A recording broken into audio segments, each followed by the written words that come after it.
अस्सलाम वालेकुम। आज हम आपको कहानी सुनाएंगे 6000 साल पुरानी एक सिविलाइजेशन की।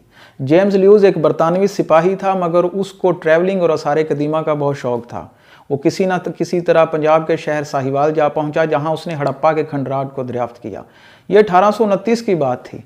जेम्स ल्यूज वाहद यूरोपियन था जो सबसे पहले हड़प्पा के खंडराट में पहुंचा।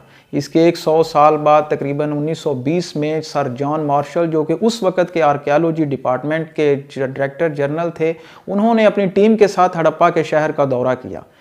तहकीक के बाद यह बात पता चली कि यह शहर तकरीबन 5000 साल पुराना है।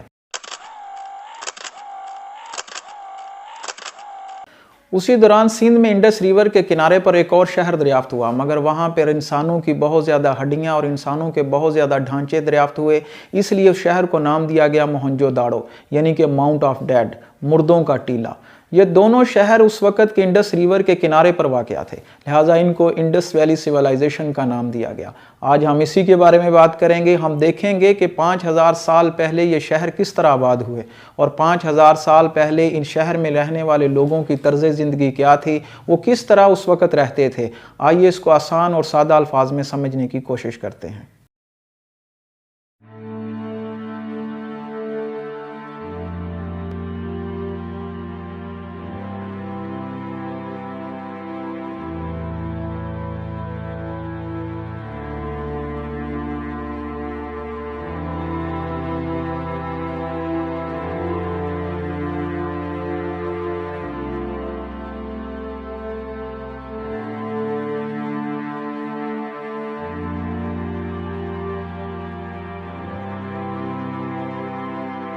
हड़प्पा का शहर पंजाब में साहिवाल शहर से तकरीबन 24 किलोमीटर दूर वाक़या है। इस शहर को सबसे ज़्यादा नुकसान मुल्तान लाहौर रेलवे ट्रैक बिछाने के दौरान हुआ।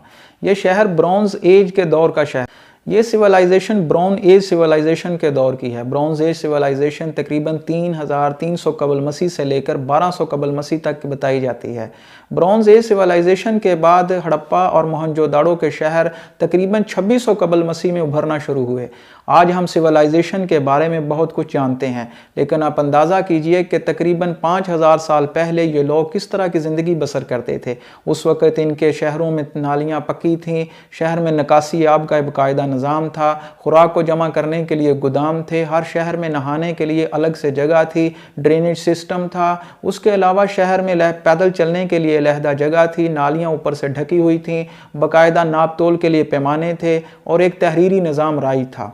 दुनिया की सबसे कदीम सिविलाइजेशन इजिप्शियन सिविलाइजेशन, मेसोपोटामिया और चाइनीज सिविलाइजेशन को माना जाता है, लेकिन आर्कियोलॉजिस्ट ने स्टडी करने के बाद ये नतीजा अखज़ किया है कि हड़प्पा की सिविलाइजेशन, जिसे हम इंडस वैली सिविलाइजेशन कहते हैं, ये तकरीबन 8000 साल पुरानी है। हड़प्पा और मोहनजोदाड़ो के शहरों का उस वक़्त के मेसोपोटामिया के शहरों से आपस में राब्ते मिले हैं। मेसोपोटामिया से हासिल होने वाले बहुत से शवाहद इस बात की गवाही देते हैं कि इन दोनों शहरों की आपस में तजारती राब्ते थे। उस वक़्त इन शहरों में कपास से कपड़ा बुना जाता था, कपड़े को रंगा जाता था। इसके अलावा मुख्तलिफ़ कामों के लिए मुख्तलिफ़ किस्म की मोहरों का इस्तेमाल किया जाता था। बाकायदा नाप तोल के लिए पैमाने बनाए गए थे। गंदम, चावल, सब्जियां और मुख्तलिफ़ किस्म के फल काश्त किए जाते थे। इन सब ज़रूरी अजनास को स्टोर करने के लिए बाकायदा गोदाम बनाए जाते थे। इसके साथ साथ हम हड़प्पा के माशरे को बिल्कुल पुरअमन नहीं कह सकते। वहाँ इंसानी हड्डियों से मुख्तलिफ़ किस्म के ज़ख्मों के निशान मिले हैं, जिससे ये पता चलता है कि यहाँ पे कभी जंग भी हुई होगी।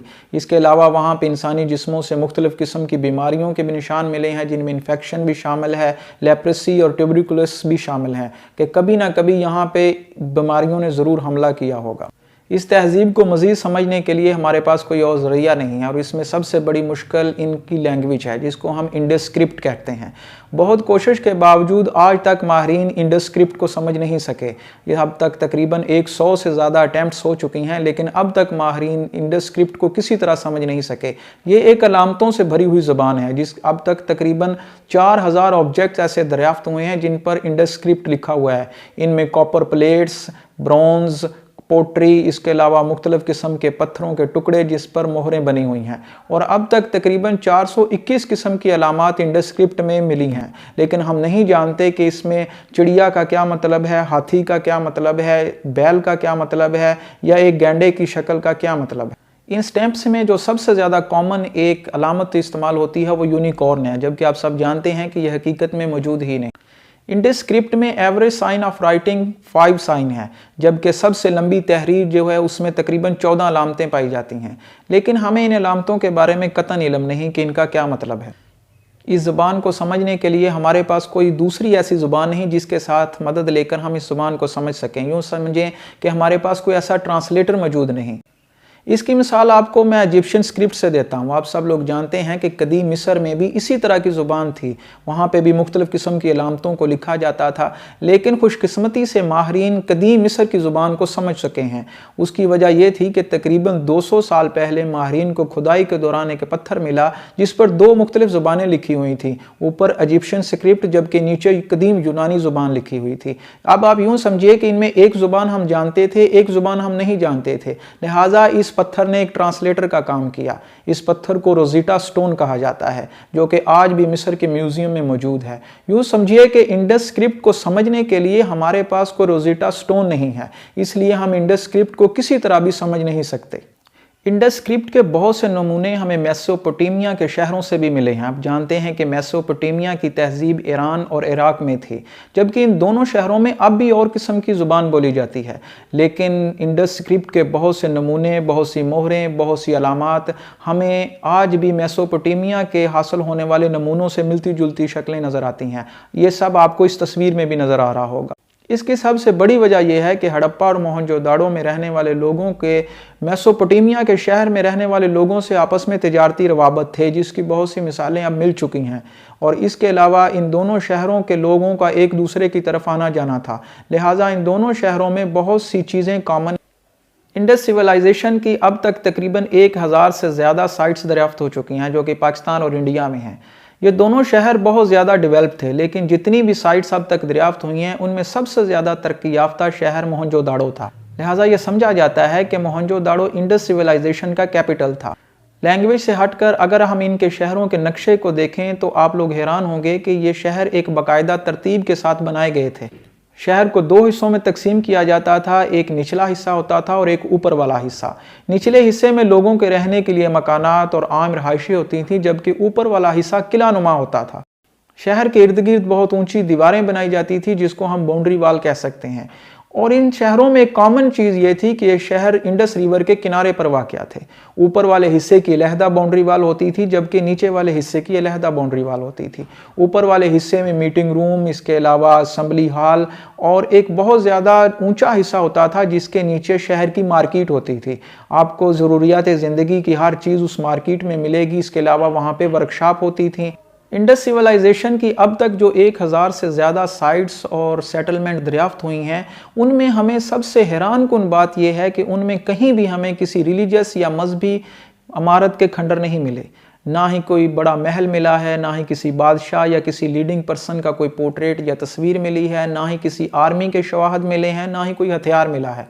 इससे एक बात तो साफ वाज़िया है कि इंडस सिविलाइजेशन में बसने वाले लोगों में मजहब, जंग या किसी भी बड़े बादशाह का तस्वर बिल्कुल भी नहीं था।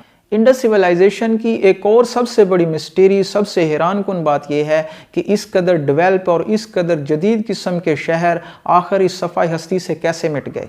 तारीख़ ने ये राज आज भी राज ही है, क्योंकि हम उनकी ज़ुबान को नहीं समझ सके, लेकिन तारीख़ में इसकी बहुत सी थ्योरी हमें मिल जाती हैं। ये तमाम सिविलाइजेशन और इसके जितनी भी सेटलमेंट, जितने भी शहर हमें अब तक दरियाफ्त हुए हैं, वो इंडस रिवर के किनारे पे हैं। लिहाजा एक ये भी ख्याल पेश किया जाता है कि हो सकता है कि दरिया ने अपना रुख बदल लिया हो, या किसी न किसी जोग्राफी चेंज की वजह से दरिया का पानी सूख गया हो और ये इंडस सिविलाइजेशन आखिरकार ख़त्म हो गई हो। एक और थ्योरी जो पेश की जाती है वो ये है कि हो सकता है यहाँ पे किसी बड़े लेवल पे वबाई अमराज फूट चुकी हो और उसकी वजह से ये इंडस सिविलाइजेशन, ये तहजीब बिल्कुल सफ़ा हस्ती से मिट चुकी हो। लेकिन बहरहाल ये कोई नहीं जानता, ये राज आज भी राज है। उम्मीद है आपको वीडियो पसंद आई होगी। बहुत शुक्रिया।